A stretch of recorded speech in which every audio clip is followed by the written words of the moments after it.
On va parler maintenant des obligations d'un travailleur autonome. Rapidement, je vais juste lire ça, expliquer, mais j'ai déjà déposé le résumé en entier hier sur l'IA.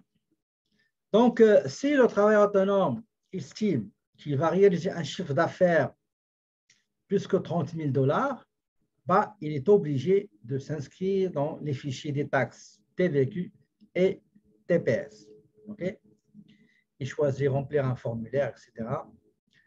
Ça, je ne sais pas ce que vous l'avez déjà vu en comptabilité 1. Moi, je l'ai déjà vu avec mes étudiants en comptabilité 1. On a vu les taxes, comment s'inscrire, le formulaire à remplir, les différentes fréquences, comment remplir les TPS, TVQ, les déclarations en ligne, etc.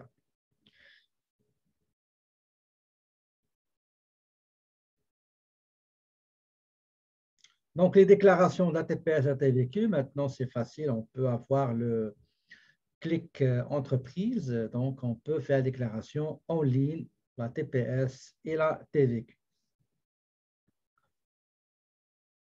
Autre obligation, c'est que quand vous allez embaucher du personnel, bah, vous allez effectuer des prélèvements, des retenues à la source. Deux types, ici au Québec, deux types de retenues. Il y a les retenues pour le fédéral, il y a des retenues pour le Québec. Retenues pour le fédéral, il y a l'impôt du fédéral, impôt sur le revenu.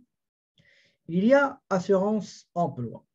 L'employeur cotise avec 1,652% et l'employé avec 1,18%. C'est le taux le plus bas au Canada. Pour ce qui est Québec, pour le Québec, il y a beaucoup de cotisations pour le Québec. Le Québec, par exemple, on a l'impôt retenu sur le revenu. Il y a aussi le régime de rente du Québec. L'employeur, il paie la même chose que l'employé, 5,90% à partir de 2021. Il y a aussi retenu de régime québécois d'assurance parentale RQAP.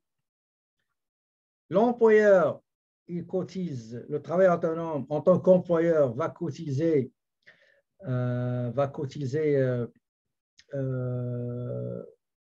en tant qu'employé 0,496% et en tant qu'employeur, il va cotiser 0,692%.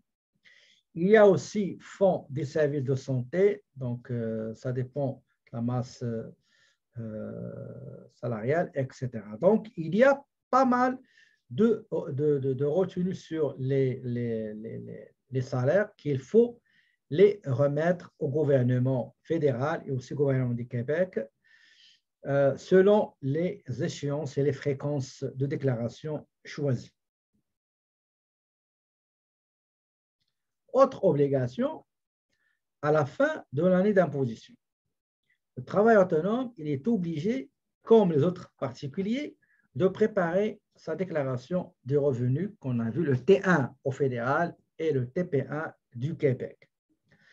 Qu'est-ce que ça va compte? Pour le fédéral, la déclaration, elle porte la référence T2125. T2125 qui est réservé pour les revenus d'une entreprise. Et pour chaque type d'activité, il y a revenus pour entreprise agricole, profession libérale, etc. Tout ça, on va le voir après. Pour le Québec, c'est le TP80.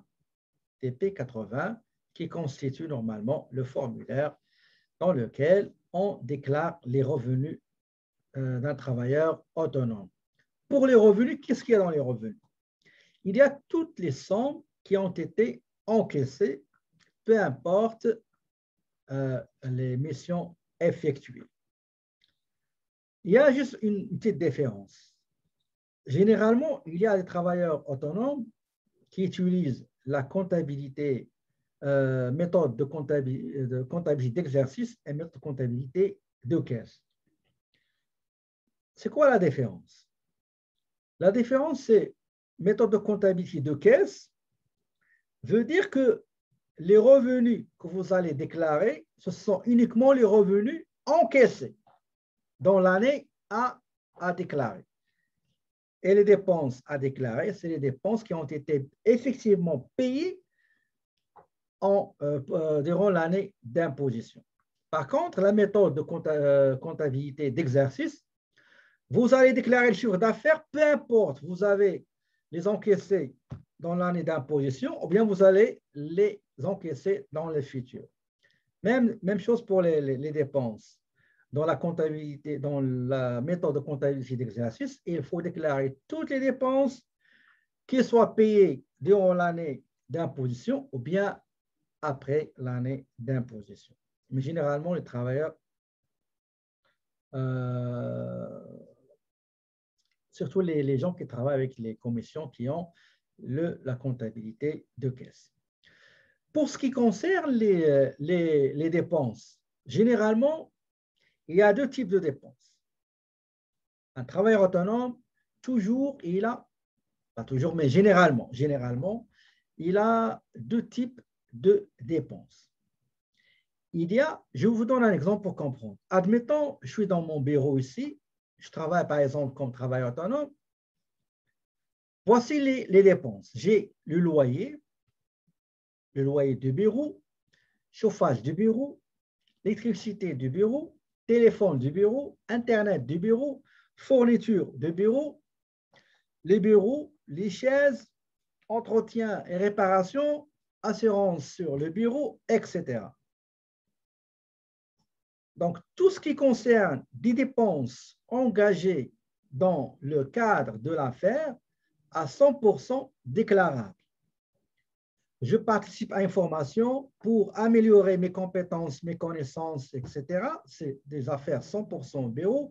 J'ai assisté à un séminaire ou à un congrès pour des sujets qui me concernent, qui vont m'aider pour avancer, améliorer et gagner un revenu par la suite.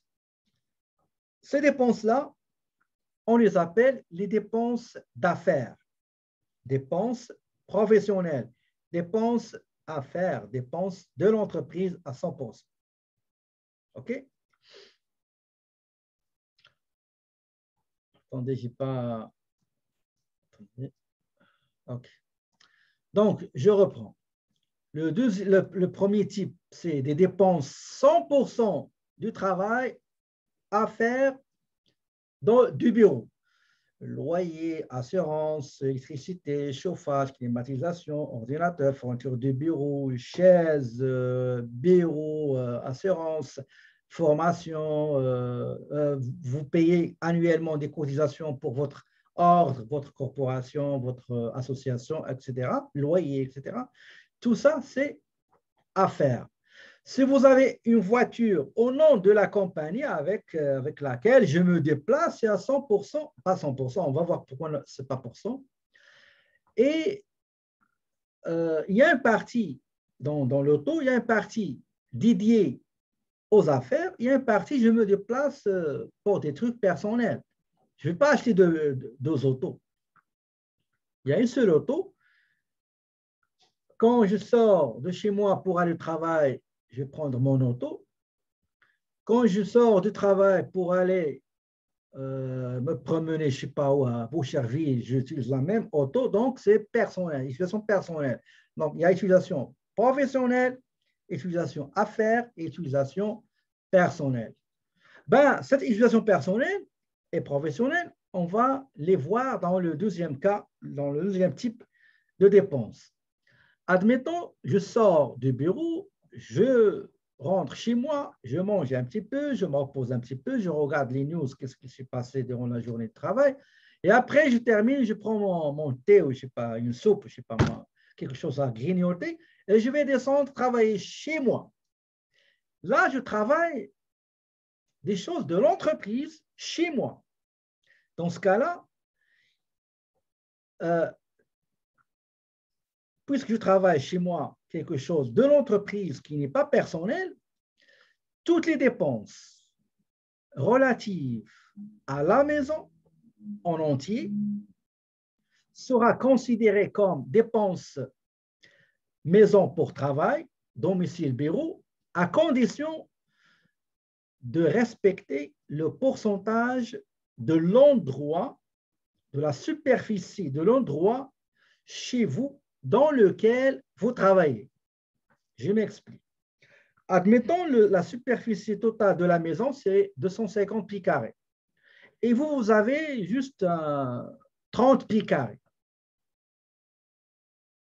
Donc, le total de la superficie de la résidence, 250 pieds carrés. Et vous êtes juste dans un petit coin, sa superficie, cet espace-là, mesure, combien j'ai dit, on va dire 30 pieds carrés.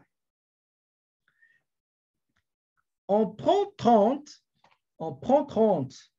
pieds carrés, la superficie de l'espace occupé pour travailler des trucs de l'entreprise, on le divise par le total de la superficie de 150, ça me donne 12%. Je répète. Admettons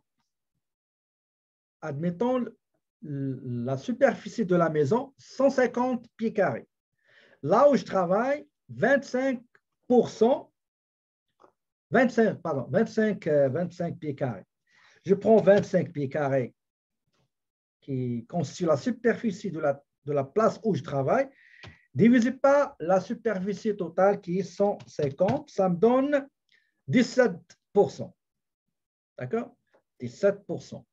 Est-ce que vous avez compris, avant d'avancer et de continuer, est-ce que vous avez compris ce principe-là? Les pourcentages qu'on vient de calculer, 25%, 35%, ça veut dire que les dépenses, chaque dépense engagée pour ta résidence, vous allez prendre uniquement 15% ou 25%. Ça dépend du pourcentage calculé. Vous prenez la superficie occupée comme bureau à domicile, divisé par la superficie en général, la superficie totale. Il y a quelques exceptions, je ne vais pas entrer dans les exceptions. Donc, si vous êtes locataire, vous allez prendre le loyer, 25%. Admettons, on a trouvé 25%. Vous avez pris la superficie de votre espace, divisé par l'espace total, la superficie totale de votre résidence, vous allez trouver 25%. D'accord, on va prendre 25%. Si vous êtes locataire, vous allez prendre le montant total de l'année, vous allez prendre 25%. Si vous êtes propriétaire, vous allez prendre uniquement les intérêts sur l'hypothèque. Il ne faut pas prendre l'hypothèque, le montant de l'hypothèque, juste les intérêts, 25%. Vous allez prendre 25% du montant total de la téléphonie, 25% Internet, 25% entretien et réparation, 25% si vous êtes propriétaire, taxe municipale, 25% entretien et réparation, assurance maison, 25%, chauffage, 25%, électricité, 25%, X dépenses, 25%, etc., etc. Donc, le total des 25 montants de chaque rubrique, bah, ça s'appelle dépenses pour bureau à domicile. Plus les dépenses 100% travail, et ben, ça donne... OK, j'ai oublié autre chose. Si vous avez une auto personnelle, si vous avez une auto personnelle, vous allez dire, moi, j'utilise l'auto 20%. 20% pour le travail. Le reste, ben, c'est personnel. Si vous prenez le kilométrage parcouru pour des affaires personnelles divisé par le total des kilométrages, vous allez trouver le pourcentage personnel. Anyway, admettons c'est 40% personnel. 40% personnel. Ça veut dire quoi? Ça veut dire que 60%, c'est pour les affaires, pour l'affaire de l'entreprise. Qu'est-ce que vous allez prendre? L'amortissement, tout à l'heure, j'ai oublié pour la maison, amortissement aussi, 25%. Pour l'auto, amortissement de l'auto, 25 combien j'ai dit? 40%. Donc, 40% personnel, ça veut dire que 60% professionnel. Donc, amortissement de l'auto, 60%. Immatriculation permis, 60%. carburant, 60%, entretien et réparation, 60%, parking et stationnement, 60%, etc., etc. D'accord? Est-ce que vous avez compris, s'il vous plaît, c'est très important, en ce qui concerne, par exemple, les achats personnels. Par exemple, vous allez acheter de la nourriture, boissons, etc., pour la maison. Est-ce que quand vous travaillez, est-ce que vous jeûnez, vous mangez rien? Vous mangez, bien sûr. Donc, vous allez prendre, il ne faut pas exagérer, d'accord? Généralement, si vous prenez, je ne sais pas moi, si vous ramenez avec vous, par exemple, le déj, souper pour travailler, ben, vous allez prendre le même pourcentage. Mais si vous êtes, par exemple, vous êtes au bureau, vous avez commandé de la nourriture, vous avez commandé quelque chose à manger, ça c'est 100%. Sauf que ça c'est important. Tout ce qui concerne repas, nourriture, boissons, et aussi les représentations, ça veut dire les spectacles, les salles de divertissement, etc., vous ne pouvez pas prendre à 100%, même si c'est pour affaires. Il y a une règle à respecter au Québec. Qu'est-ce qu'elle dit? On dit, si votre chiffre d'affaires est inférieur à 32 500, le plafond, c'est 2% de ton chiffre d'affaires. Si, par exemple, vous avez un chiffre d'affaires de 18 500, c'est-à-dire moins de 32 500, le plafond, c'est 370 $, c'est 2%. Maintenant, si votre chiffre d'affaires est entre 32 500 et 52 500, le plafond, c'est un montant fixe, 650 $. Si maintenant votre chiffre d'affaires annuel est supérieur à 52 000, le plafond, c'est 1,25% du chiffre d'affaires déclaré. Ça, on va voir ça dans les différentes études de cas qu'on va voir ensemble. Est-ce que vous avez des questions, s'il vous plaît? Donc, je vais supprimer ça pour vous montrer normalement qu'est-ce qu'on fait. Donc, supprimer. Voilà. Ça aussi, je vais le supprimer. Généralement, admettons, le client, il vous a remis un tableau comme ça. OK? Un tableau comme ça, qu'est-ce que vous allez faire? Vous allez essayer de les classer par dépenses à faire, dépenses maison. Dépenses à faire, dépenses maison. Qu'est-ce que je vais faire? Je viens ici, je vais mettre par exemple, amortissement pour immobilisation corporelle, bureau par exemple. Je vais mettre dépenses, attendez, dépenses à faire. Je descends par exemple, entretien, réparation. Si c'est bureau, je vais mettre dépenses à faire. C'est par exemple frais de formation, dépenses à faire. Je cherche la maison, par exemple. Voilà, loyer, par exemple, dépenses maison. Impôt foncier, si c'est pour le bureau, admettons c'est pour le bureau, par exemple. On dit pour le bureau, par exemple. On va dire dépenses à faire. On va voir taxes municipales et scolaires, par exemple, maison, par exemple. On va dire maison. La prochaine fois, je vais vous expliquer ça en détail, d'accord? Je vais mettre ici dépenses maison. Quoi d'autre?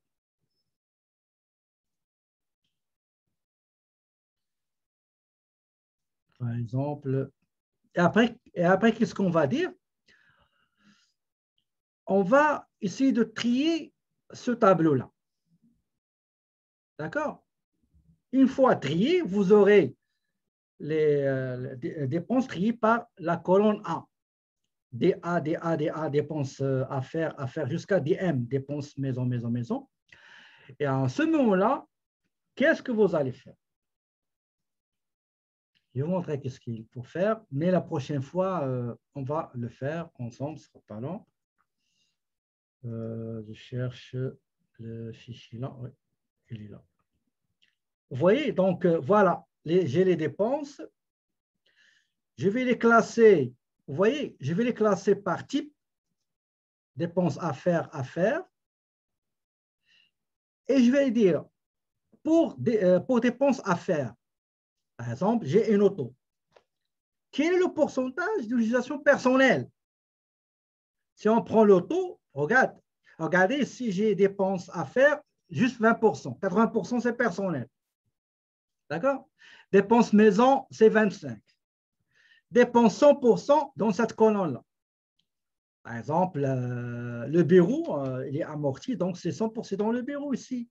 Réparation du bureau, c'est 100%. Par exemple, le loyer du bureau, c'est 100%. Prime d'assurance, c'est 100%. Pas le bon fichier que vous voyez. Attendez.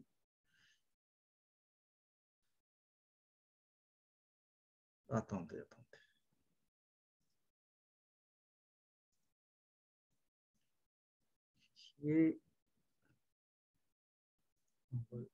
Est-ce que maintenant c'est correct? OK. Donc, j'ai classé avec les types dépenses à faire, dépenses maison, dépenses maison. Et je fais un petit tableau. Le montant ici que le client me donne, je crois que la semaine prochaine, pour ne pas interrompre le tableau, la semaine prochaine, vendredi, demain, on va voir ces tableaux-là, donc avec plus de détails quand on va appliquer pour le cas numéro 1. OK?